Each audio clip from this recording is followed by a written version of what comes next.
Welcome to Make More Marbles. My name is Brad Hart, and we're here to interview the game changers, the future makers, the co-collaborators and creators who are here to collaborate with one another towards a better future for all of us. Enjoy the show. We've got a great guest coming up for you right now. Welcome to Make More Marbles. My name is Brad Hart, and today I have Mr. Sean Kim on the show from the Rype app. What's up, Sean? God? What is going on, you guys? Thanks for having me, man. Appreciate that. I'm stoked, honestly. Language learning, I'm all about catalyzing human connection.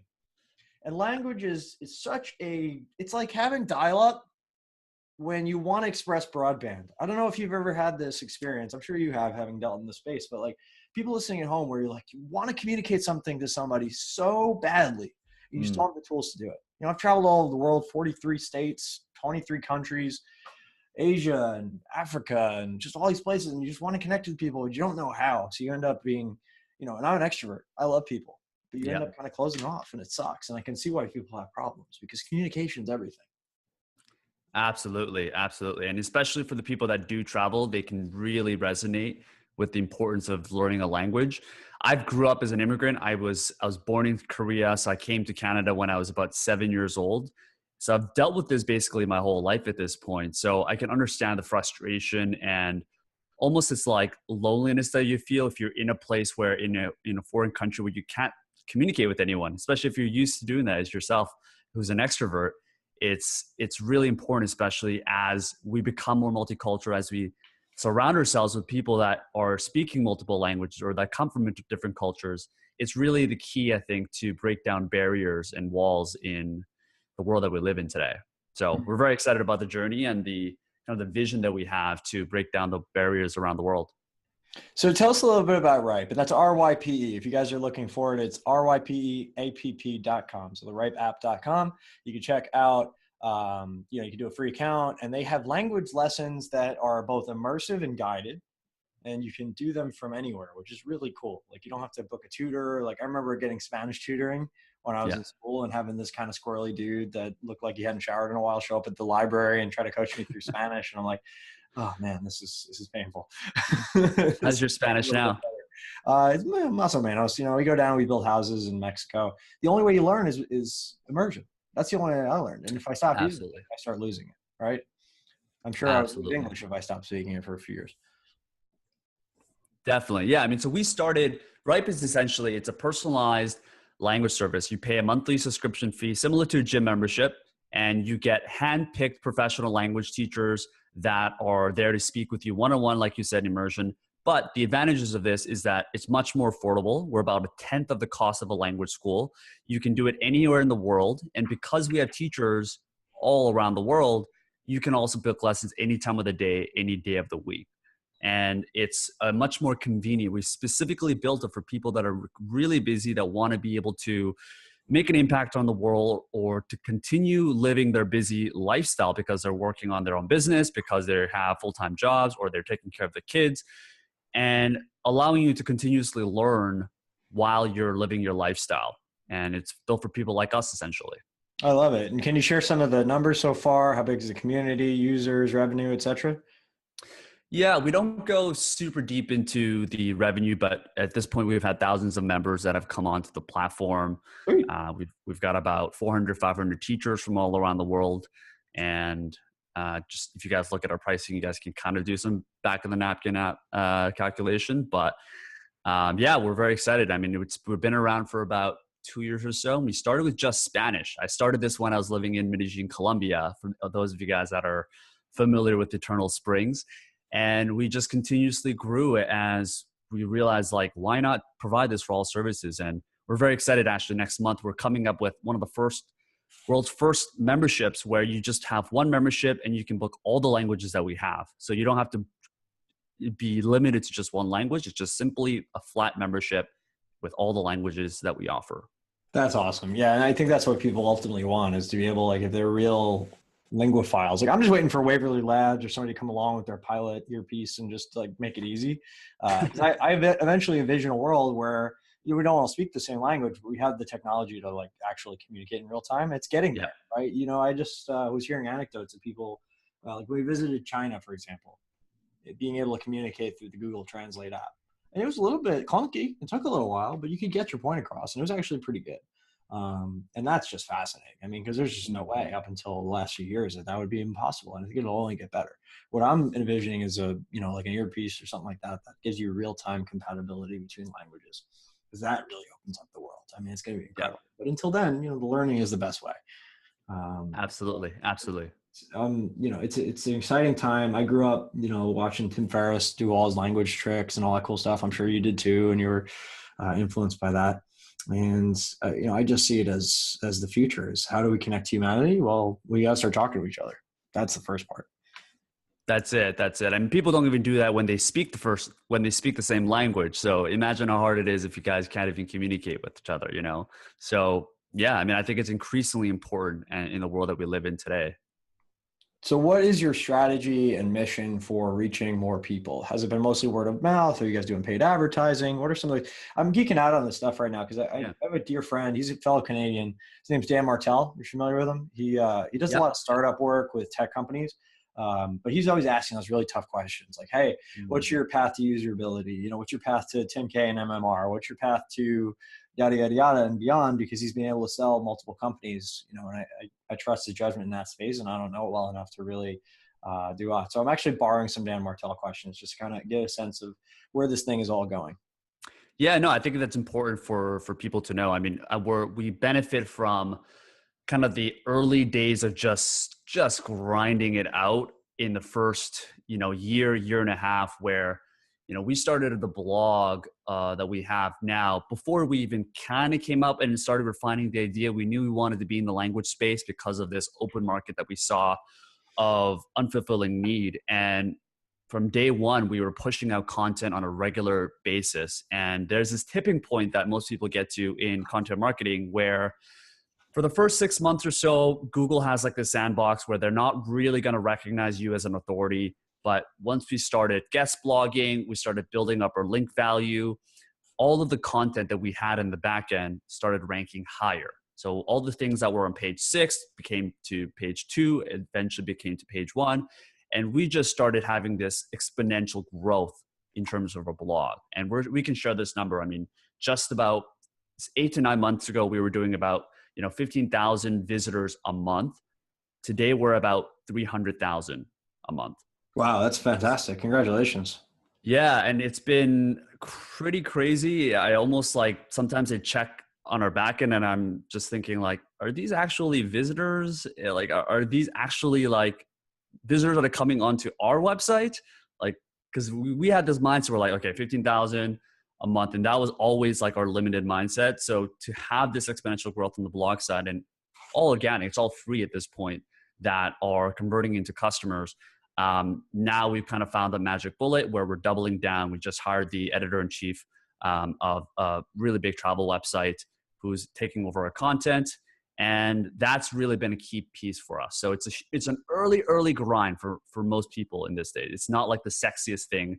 But we didn't have VC capital. We didn't have any angel investors. We're still bootstrapped, 100% customer funded. So we had to really hustle to push out value, and eventually it paid off for us. I like that. And it speaks to the power of consistency and being prolific and getting it out there, because that's basically how I've grown too. We've only now in years 3 or 4 really started to look at paid advertising channels, and we've had some success there, but I think the biggest success is just the consistency. Just put something out every day and be consistent about it and grow that little tribe. And what started as an idea I had one day has now touched over 1 million people, and tens of thousands of people see it every day and listen to it. It's really cool to see that proliferates. But in the beginning, you're always seeing 1% gain, but you don't realize that the bigger you get, the 1% are a lot bigger and they compound a lot faster as a result of that. But it's still just those little 1% moves every day. So people see that beginning of the curve and they want to give up. But if you can just keep at it, I was just talking to a dear friend of mine, Amir, who's actually about to get married. He runs a blog about blockchain called Block Geeks, and they do these guides. It's really interesting. He's actually in Toronto as well. I don't know if you guys have ever run into each other space, but Amir talked about some of his SEO strategies, and they were just so simple that most people would be like, oh yeah, duh, I could totally do that. But they don't. And that's the problem, is that most people say, oh yeah, I get that. And they do something completely different he gets 2 million visitors in a month or something like that. It's like nuts. And obviously, Yeah. blockchain's a very popular space right now, but it's not anything that's magical, to grow a business. It's that prolific, consistent action that actually moves the needle, right? That 80-20, and just get after it. So it's great to have that reminder of, content, backlinking, being an authority. It still works. You're not going to game Google for too long with black hat crap. Just ignore that and focus on the signal, not the noise. Absolutely. And I think this relates and translates to a lot of things in life. I mean, we've never had more knowledge than ever, whether it's losing weight, getting in shape, building a business, living happier, living longer, all those things we have like literally in our fingertips. And I know this is said over and over again, but at the end of the day, it really comes down to execution for most people, because lack of knowledge is definitely not the problem here. It's simply a lack of discipline, focus, and guidance to follow a path that is oftentimes going to take a little longer, probably a lot longer than you originally think. But if you can believe that it is the right path, eventually it'll pay off. Sometimes it takes a year longer, 2 years longer. Absolutely. And just being able to stick with it past all the crap, because I know in the beginning it's like so much stress, especially when you're bootstrapped. You don't know where your next paycheck's coming from. You don't know where, oh my God, how am I going to pay these people, or what do I need, and and you're kind of learning two skills at once. You're learning the skill of self-mastery, and then you're learning the skill of building a business. Leadership comes into that. That's a huge part of it. Self-leadership notwithstanding. And just keeping moving down that road. So it's just great to see that you guys are growing and doing it right. And it's to be validated by the marketplace and have so many people signing up is really a cool thing too. What are some of the things that you guys are still looking for or getting after right now? Yeah, I think we're in that similar stage. Like as you mentioned, we've proven out this one process, which is organic, and we love it. It's free, it's growing, it's scalable, and it's working. But that 20%, we're always experimenting. So we are looking into paid ads more. We are looking into diversifying a channel, because one day Google could suddenly, change the algorithm, and we're solely dependent on mostly the algorithms of Google. And we never did any black hat tactics or anything like that. But even if you didn't, there are some different algorithm changes that I've heard people can be hurt by. So we are at this point, once we have this foundation, trying to diversify into paid ads, trying to diversify into sponsorship opportunities and influencer partnerships. So the good news with us is we have a pretty good lifetime value versus the customer acquisition cost that we've seen, just because it is recurring. We sometimes, a lot of people are signing up for the annual package. So we are able to have that bandwidth where we can pay a little bit more than most people for acquiring a customer. And that in the end, as we scale, is going to be a huge competitive advantage for us compared to our competitors.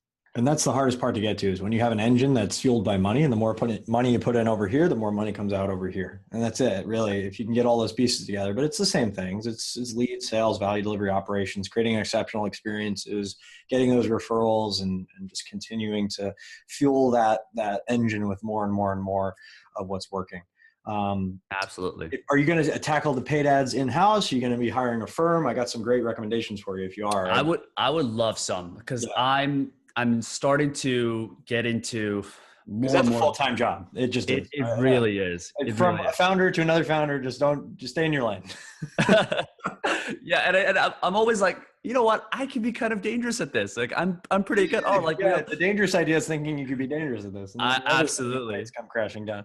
2 weeks later, we get into all these different fires, and then I don't have any time to look at the ads, and then all of a sudden, all the work that we've done is kind of starting to delay. So yeah, I mean, I would love some recommendations. Any people that you think would be great. We're always looking for people that we can work with. So I appreciate that. Absolutely. I mean, the first guy comes to mind is a fellow Toronto guy, Nicholas Kusmich. He's probably the best Facebook ads guy I know of. I just saw him at a party the other night. Nick's a friend, and I think he does great work. I buy all his stuff. But even I just buy it so that I could get a cursory glance at it, and I give it to my ads guy, say, hey, look at this, and send me the notes, right? Send me the bullet points. Interesting. I understand the strategy. And that's, I had to learn a long time ago, is that if I have the smart people on my team and I'm incentivizing them to win and we're aligned, just getting them the resources and support they need to do their job and staying the hell out of their way is the best possible thing I can do. That's not what's been like the specific, but that's a lesson for any entrepreneur, Yeah, absolutely. And it's hard to let go sometimes when you think you're dangerous, like myself, in certain areas where I'm actually not. And I think it's harder for most people that are just starting out. But what's been like for you, something where has been really good for incentives or figuring out what the right incentives are? Because that's something I'm always toying with. It's like, what is the right incentive? Because it's different from most people, right? Yeah, I think there's downside, upside, right? Everybody's trying to manage the risk, right? They don't want to lose. And then everybody's trying to gain as much as they possibly can. So by structuring deals where they get a minimum, but Mm, then incentivizing them to outpace the minimum so they can get paid more. So let's say X, but if if 10% of ad spend is more than X, then blah, blah, blah. And we're not incentivizing people to spend more until we can generate an ROI. So getting to that ROI is the key point. Like they know that that's their outcome and their metric. I'm going to pay them regardless. And I'm not dealing with idiots. I'm not dealing with people who are just not going to get the result. But incentivizing to get there, because it's a little different for everybody, right? right. um, get there as quickly as possible for that audience and that offer and whatever. And we're dialed in and we know we can scale. Okay, now it's a function of scaling past that downside mark. So now your 10% or whatever it is more than that. It's just that's specific to ads, right? That's the way I'd structure Sure. it like that. But really at the end of the day, I'm a pretty good deal maker. Deals are just, what are the two, if you can really understand when you're negotiating, what are the needs that the other person has? And then how can I preempt them in a way where I can tell them what I think would be a good deal based on what I believe that they need, and give them what they're looking for, and not hem and haw too much and not have to split the difference or bracket or do all this extra shit.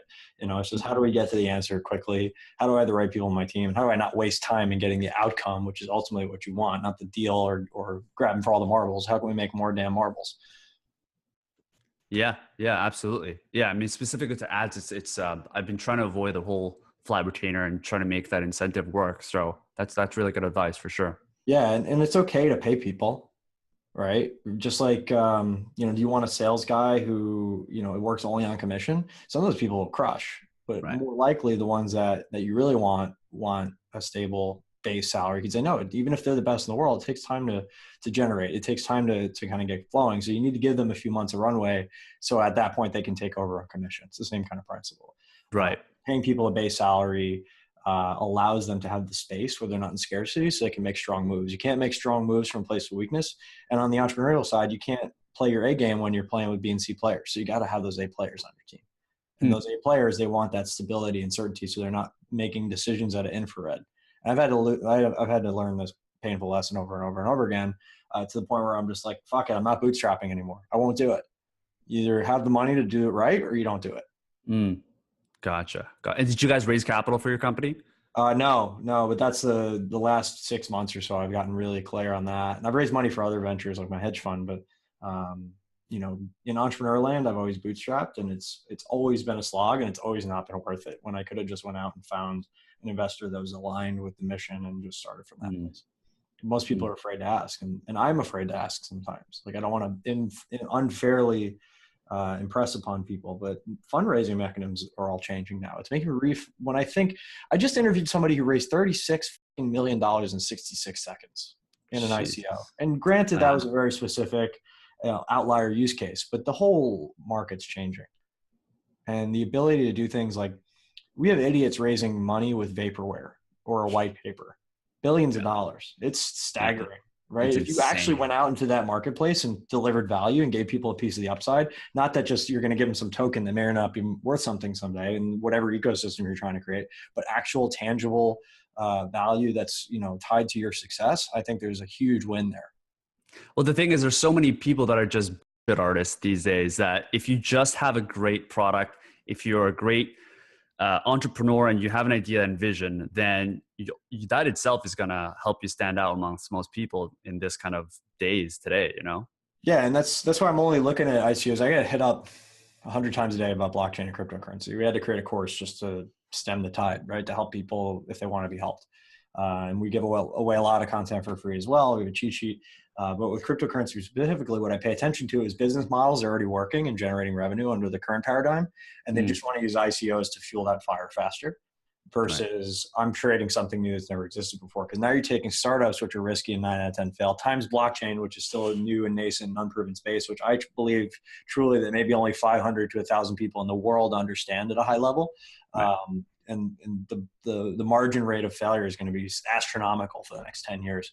But right now you have the greed muscle working overtime, and everybody's throwing money at everything. So we'll see how it all shakes out. I just know, looking back at history, it's going to take a while. Like the internet was a thing in the late 60s, early 70s, and didn't really become a thing till the 90s, and then really didn't become a thing until the 2000s, where it started to become reality and like really start to stop being so frothy. Yeah. I mean, it's definitely going to take a while before it really catches up. I mean, even it's just too volatile, I think, for it to be a real currency in the short term. So, yeah. Yeah, and blockchain notwithstanding, and cryptocurrency is exciting. It's fun, and we see people making all this money. But the blockchain is really where it's at. Like that's going to upend industries. It's just going to take some time to find its groove. But it's a better system that serves more people, and you can't keep it down forever. It's like saying people, we should really use carrier pigeons as smoke signals. I don't think this internet thing's going to go. Yeah, but it takes time, right? The cat's out of the bag, man. It's just a matter of time for everybody's doing it. Anyway, so that was a nice tangent. So back to the focus at hand. Sean, can you give us a grounding story about your journey through this world and how you decided to become an entrepreneur and solve this problem, and some of the steps along the way that people can relate to? Because I think ultimately when they see a successful young founder like yourself, not everybody can relate to that success. Not everybody's been successful like that, but everybody can relate to failure. Could you share some of the failures along the way as well? It's all been failure. I mean, at this point, I mean, it's ridiculous, the kind of the ups and downs, and everybody has, our micro failures along the way as well. But, the biggest thing I think that a lot of people can relate to, maybe not on the specific end, is when I first started my first business, and right now I'm 25. So when I first started my first business, we raised capital, and I was in my last year of university, and I dropped out of university to go full time on the business because, it was either finish my last year of school, which I wasn't really passionate about. I always knew I wanted to be an entrepreneur, and I knew this was the path. And I had this kind of golden nugget where I had great founders, money in the bank, and I ended up dropping out, which is a big no-no if you have Asian parents, because number one, I wasn't even going to be a doctor or lawyer initially. But number two, so you're already dead to them from the get. I was like 50% dead. And then once I dropped out, I didn't even tell them, first of all, for like 6 to 9 months. Right. Shame.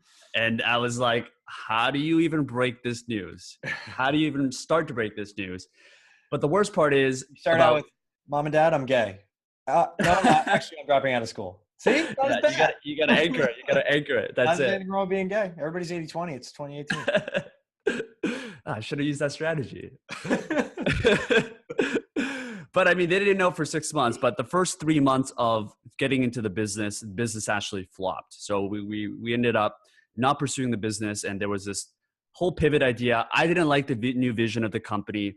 So I ended up booking a one-way ticket to Buenos Aires, Argentina, where probably had like $700, $800 in the bank. And keep in mind, I don't know if anyone has been to Argentina, Brad, I don't know if you've been there, but back in those, like 3 years ago, they had the whole currency arbitrage where a dollar was worth about 8.5 pesos, Argentina pesos, officially in blue market. But if you went to the black market, which is where you go to this main street in Argentina, in Buenos Aires, and people yell, cambio, cambio, cambio. And at a certain point at this time when I was there, you could trade a dollar for 16 Argentina pesos. So I basically doubled my money from the little money that I had, which I used to pay for rent, and gave me some time to find consulting work. And that was what really allowed me to coast through. And I should also mention that before that, I actually was rejected from the US border, because after failing in my first business, I actually tried to get a job in New York, where I was denied a visa and I was sent home at 4 a.m. This is when I took away all my lease in Toronto. I picked away all my stuff. I didn't really have any friends in Toronto. So for about a month and a half or 2 months, I was homeless. So I lived in a hostel for like the first week, and then slept on my friend's couch. So I think that was an important point for people to know before I decided to go to Argentina. And my original goal was just to stay there for 3 months and then come back to Toronto, like real life. And I ended up getting this great contract gig, which I used AngelList. There's this article that I wrote, which is how to win 30 consulting offers in 30 days using AngelList and hacking that platform to get jobs as a consultant. And I managed to break through, and the final trip was supposed to be Machu Picchu, and I go home, but my trip was canceled. So it was postponed for another 2 months or so. And I didn't have the money to go back to Toronto and then come back to Machu Picchu. So my logical thinking at that time was to stay in South America, and 3-month trip ended up being 18 months. And at this point, I've just been living in a different country for 4 months for the last 3 years while running this remote business. And the idea of Rype started when I was living in Colombia, to go back to the original story, where I was working, I was making decent money for Medellin standards and Colombia standards. And I realized I was 8 months into this trip, but I didn't know a word of Spanish. And I had Spanish friends and stuff, but not enough to really speak the language. And that's really where this idea of helping busy people learn effectively in an affordable way came through. And here we are. So 36 months in, and still traveling and running the business. I love it. And can we talk about some of the challenges with regard? Are you a coder? Did you build the whole thing? I didn't build anything. Okay. No. How did it all come together? So initially, I had a teacher that I took lessons with from Argentina. So when I was in Colombia, I called her up and I asked her, "Hey, do you want more students? Because I know in Argentina, it's tough. You're limited. Most language teachers don't really know how to market themselves." So I was able to convince her. And for like probably the first 4 months, I had one teacher that was teaching about 25 different students. And I would make people to fill out a form. It was like this Google form, wonky form, and a simple landing page that I built through Optimized Press, and which is like a WordPress plugin for those of you guys that are familiar with it. And it looked like this whole like hand-picked matching service with algorithms, because I asked a whole bunch of questions. And then like 5 minutes later, I would say, "Oh, we believe that your teacher should be Mariel." Little did people know that was literally the only teacher that we had for 6 months. But people were amazed by how concierge, how customized, how handpicked the service was. And which is why we just had to start with Spanish. And then eventually I got a teacher from Colombia who was another teacher of mine. And it just became this internal referral network initially.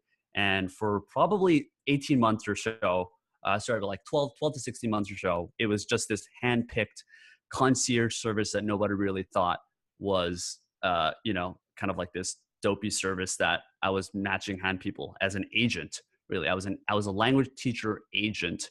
And, eventually we started doing, 4 figures a month, 5 figures a month, and just started growing and growing from there. That's wonderful. And then what were some of the biggest challenges along the way? Because you're one guy basically being an agent with a website at first, and there's obviously people coming on and you can see there's demand here, but like what were some of the big pivot points or challenges along the way that you had to fix out? Definitely the chicken and egg problem. We kind of, I guess, got a little lucky where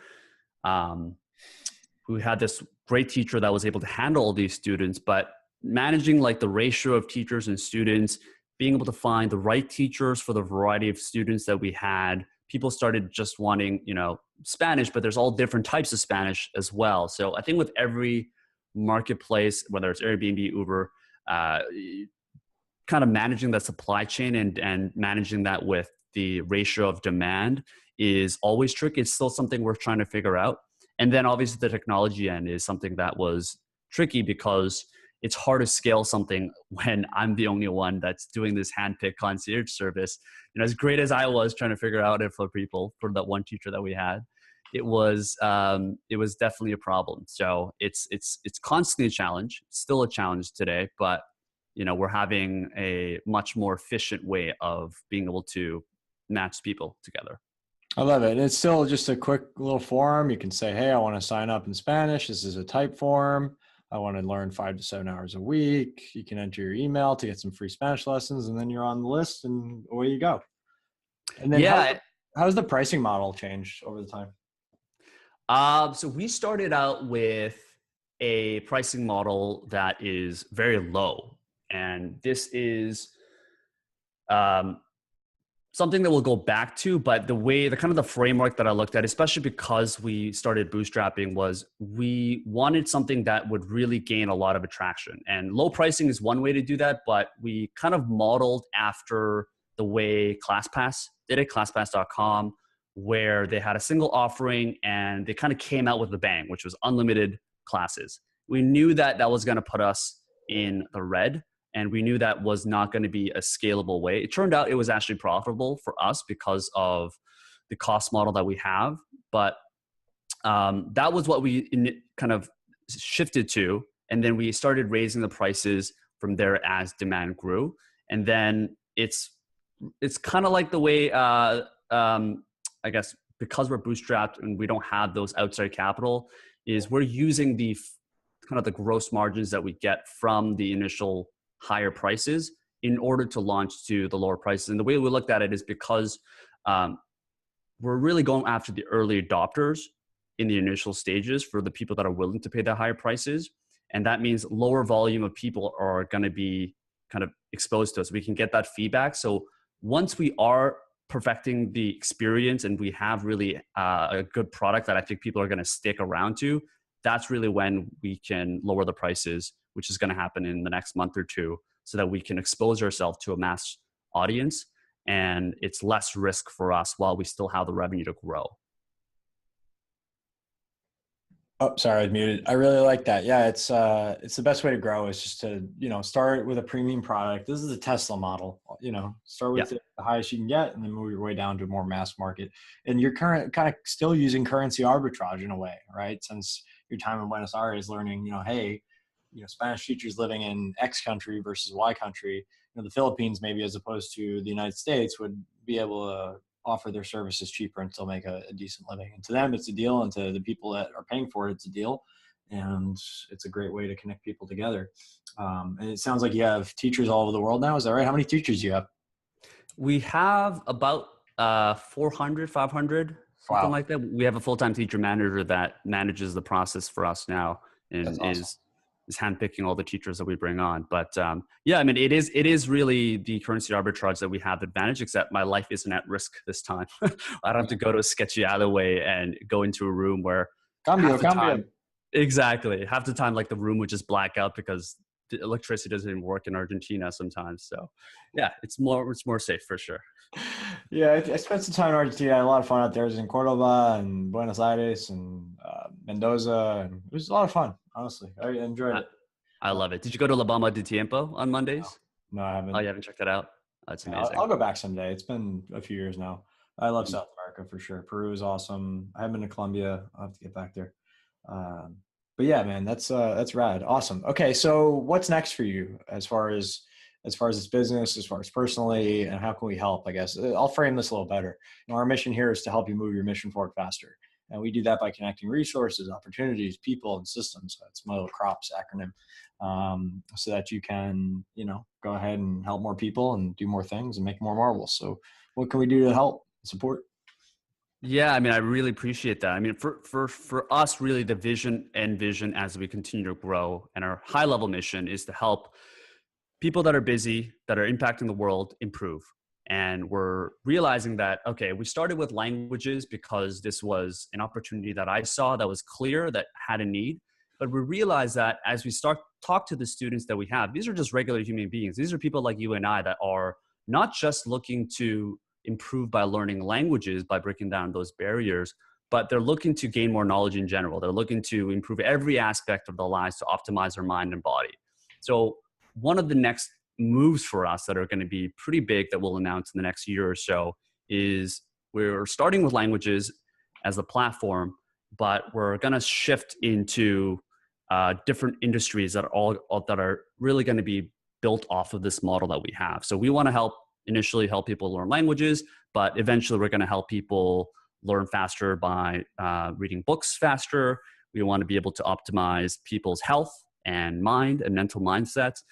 So that's another move that we're really excited to be announcing. And really for us, it's really just to be part of our mission, to be part of our community. Whether you want to check us out now, or you can check out some of the free content that we have on our blog, and just to be involved in the community. So you can check us out at rypeapp.com and let us know any feedback that you have, because we're always improving. We're a bit far away from the concierge model where we have one teacher, but there's always room to get better for us. So we're excited about it. Absolutely. It looks like you got a lot of really great reviews and people are loving it. So congratulations on building something that's helping so many people. I appreciate that. Anybody who wants to reach out, how's the best way to do that? So yeah, the website is rypeapp.com, rypeapp.com. If you guys want to share any feedback personally, you guys can reach out to me at Sean@rypeapp.com. That's SEAN @rypeapp.com. The Irish way. The Irish way. Yeah. It's kind of ironic for an Asian guy to have this, name, but everybody's Irish. Got a few pints in them. That's it. That's it. It doesn't work so well in South America because nobody knows how to pronounce my name. It's always like Scene or Cian. It's a nightmare for South Americans, but you guys can reach out to me there. It's easy spelling, SEAN, or just hit me up at any of the social channels that I have at Hey Sean Kim. Right on, brother. I appreciate you being here, and thank you so much. On behalf of everybody in the Make More Marbles community, thank you for being here. Any parting words of wisdom? If you had a microphone into everybody's ears across the world, what would you want them to know? Create your own path. I mean, I think it's easy to follow a path that's already been taken. I think it's important to follow a framework on a high level note to figure out what's worked so that you can get there faster. But at the end of the day, you have to figure out it on your own, because a lot of the things that you want to create in the world haven't been created yet. And it's only when you look at it in hindsight that you think it's a great idea. But at the end of the day, you have to be able to experiment on your own, figure it out on your own, and to be able to create your own path. So that's what I would encourage everyone to do that's listening today. That's beautiful. Thank you, Sean, for being here. And we're grateful for you, brother. Yeah, really, really appreciate you guys listening. And thanks so much for having me, Brad, and taking the time to talk. Thanks so much for listening to the Make More Marbles podcast. For more tips, hacks, and strategies to create an amazing, abundant life in your health, wealth, and relationships, whatever that means to you, head on over to makemoremarbles.com. Check out our cool explainer video about what we're about, and join our community of entrepreneurial game changers. We want to help you level up your life in every possible way. And don't forget to subscribe to us on iTunes, Stitcher, or Google Play, wherever you listen to your podcasts, and please do leave a review. Thank you so much, and we'll see you on the next podcast.